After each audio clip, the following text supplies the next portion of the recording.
back to the Dwarven Tavern. My name is Josh. I am Lyric. And today we're doing a board game review called Grackles from Fireside Games. Yes, it is 30 minutes, 2 to 4 players, and 10 and up. Now we played with 2 players, and just from our 2-player playthrough, I think it'll be even more fun with 3 or 4 players in it. Yeah. So, Grackles is a lightly themed abstract strategy game in which players line up as many of their birds in a row on the telephone wires. On each turn, the player takes one action. They can either place a tile with the 4 spots on it.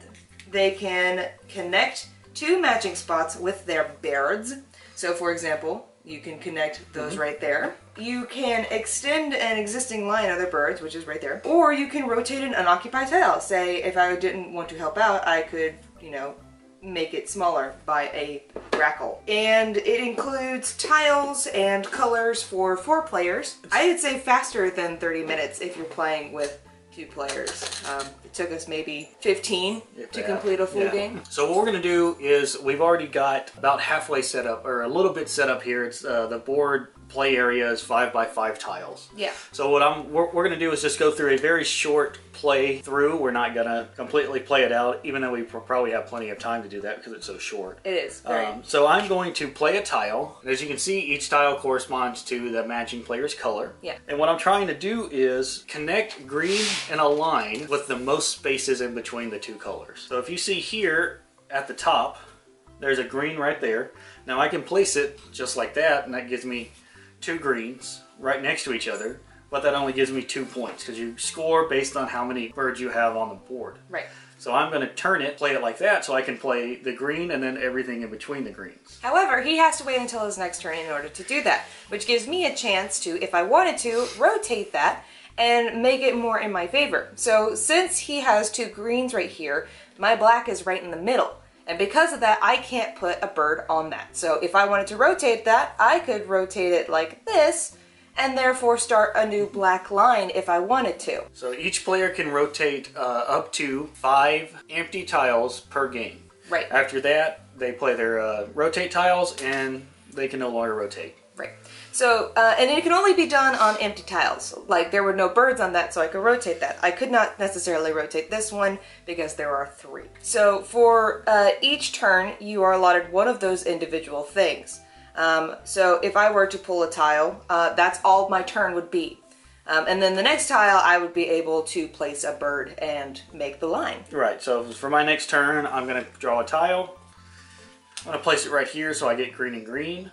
And then that's going to be the end for my turn. Right, and then for me, I'm going to go ahead, I see a line down here that I want to claim, and I'll just put my grackles down. And this continues until the end of the game, which is, you place all the tiles on the board and create the board itself. And, once all the tiles are placed, everybody makes as many lines as they possibly can. Right. Note, there are instances where the lines continue outward, like for this one right here. This is a black and a black right here. Can I place birds there? No. So I cannot extend a line that already exists at a 90 degrees. It doesn't work. Grackles only move in straight lines. I don't even believe in the rules that you can connect the lines. And that's one thing in there that the rules didn't actually say on that. Like, could she play? Well, for example, let's give an example. Say that he has a potential for creating a grackle line here and here. That is its own separate line, but it's still connecting to another line. That was kind of not, Right.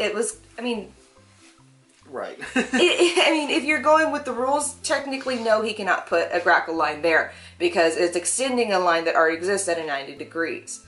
So that was the only gripe I had with the rule set. It just didn't make sense to me why you just wouldn't be able to connect as much as you can. It's a very simple game. The simplicity of it is its beauty. Mm-hmm. Really, that's the game. And once everything, like Lyric said, once everything's down, you add up whoever has the most birds on a line. I won. Yeah. And then that's the winner. And it should be noted that all the tiles are indeed different. I was looking at it right now just to see if it were so, because otherwise the continuation of placing all the tiles down, it would be too repetitive. So there are definitely tiles that are mismatched. So the blue and the green are up here, but the black and the purple are switched. So when that happens, you know, it creates a diversity of how the lines can be placed. And since there are 4 colors, there are endless amounts of ways that the tiles can be played. So you're never going to play the same game twice, especially if you add more people. For us, I could see it getting pretty repetitive pretty quickly. But at the same time, if we added another person into that mix, that game would be just, you know, it'd be fun. So, scoring-wise, what do you get it? I think the simplicity is good. It makes it easy for younger players to learn. It makes it easy for anybody to learn. I really like the concept of, I can't remember the exact game it is, but there is, I guess it's Go. There's a Japanese game of playing where you slowly take over other people's tiles, but it's like that, but you don't actually take over other people's birds. And I like the concept. I enjoy creating board games as you play. That's a concept that Fireside Games has quite a lot. I would say they're kind of, like, notorious is such a bad word. But in a good way. Yeah, their games, they like to build the board as you play. And I like that a lot. I also like the fact that it is it's so straightforward that, you know, we got it in less than 5 minutes. So yeah, I don't think I have any complaints, so I would give it a 5. And I'm really dumb, so that's actually pretty quick for me. I would probably give it, I guess 5 out of 5. It does what it does. It does exactly what it says it's going to do. The rules are fine. They're straightforward. The game is easy. I'm sure it can be more fun with 3 to 4 people. Good for a good family game night game. So 5 out of 5. Yeah, so that's 5 out of 5 axes from the Dwarven Tavern. Check them out on their website at firesidegames.com. They are on Instagram, Twitter, and Facebook. So go check them out. We highly recommend them. And if you tell them the Dwarven Tavern sent you, they might let you buy something. So, with that said, on behalf of the entire cast crew of the Dwarven Tavern, I am Lyric. And I'm Josh. And we wish for you to want for nothing but adventure. And at first I feared it, then I charged. Thanks for watching, and we'll see you next time. Let the